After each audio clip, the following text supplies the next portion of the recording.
La création monétaire, un juste équilibre.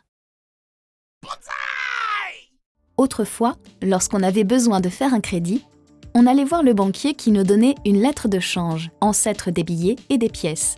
Au fur et à mesure, le banquier s'est mis à émettre plus de lettres de change que d'or disponible dans ses coffres, car tout l'or déposé par les épargnants n'était pas réclamé en même temps. Aujourd'hui, c'est toujours le cas. Lorsqu'un banquier accorde un prêt, il crée de la monnaie qu'il n'a pas, grâce à une simple écriture comptable. Cette monnaie circule ensuite dans notre économie. Grâce à leur crédit, les ménages effectuent des achats de marchandises à un certain prix. La vente de ces marchandises rapporte du chiffre d'affaires aux entreprises qui rémunèrent les ménages avec un salaire. Lorsqu'on rembourse notre crédit à la banque, nous supprimons cette monnaie de la circulation. En fait, notre économie est un peu comme une énorme salle de vente aux enchères. Lorsque le nombre des crédits est multiplié par 2, tout le monde a 2 fois plus de monnaie pour faire monter les enchères, ce qui, au bout d'un certain temps, fait naturellement augmenter le prix des marchandises par 2.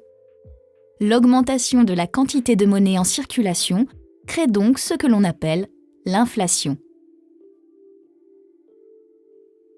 Si les salaires n'augmentent pas aussi vite que ces prix, les ménages ne pourront plus acheter autant de marchandises. Ils vont moins consommer et c'est le chiffre d'affaires de l'ensemble des entreprises qui va être touché. Trop d'inflation peut donc nuire à l'activité économique. Si, au contraire, il n'y a pas assez de monnaie en circulation, elle devient rare. Tout le monde a 2 fois moins de monnaie. Les prix doivent alors se réajuster et diminuent.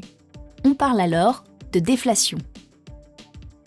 Les ménages reportent leurs achats dans le temps. Pourquoi acheter aujourd'hui ce qui sera moins cher demain ? Cette baisse des prix touche aussi les entreprises qui voient leurs marges diminuer et entretiennent ainsi la baisse générale de l'activité économique. La déflation est donc également dangereuse pour l'économie. Il est alors fondamental de contrôler la monnaie en circulation dans notre économie. C'est le rôle de la Banque centrale via les crédits accordés par les banques. Lorsqu'une banque a besoin de liquidités, elle fait appel à la Banque centrale qui lui prête à un taux d'intérêt appelé taux directeur. Ce taux se répercute directement sur les taux d'intérêt des crédits. Plus les taux d'intérêt sont faibles, plus la demande de crédit est importante. Les banques injectent alors plus de monnaie dans l'économie. À l'inverse, plus ils sont élevés, plus la demande de crédit est faible. Les banques injectent alors moins de monnaie dans l'économie. Tous les mois, la Banque centrale réajuste son taux directeur en fonction de l'inflation pour réguler au mieux notre économie. Les économistes s'accordent pour dire qu'un taux annuel d'inflation compris entre 2% et 4% permet de trouver le juste équilibre.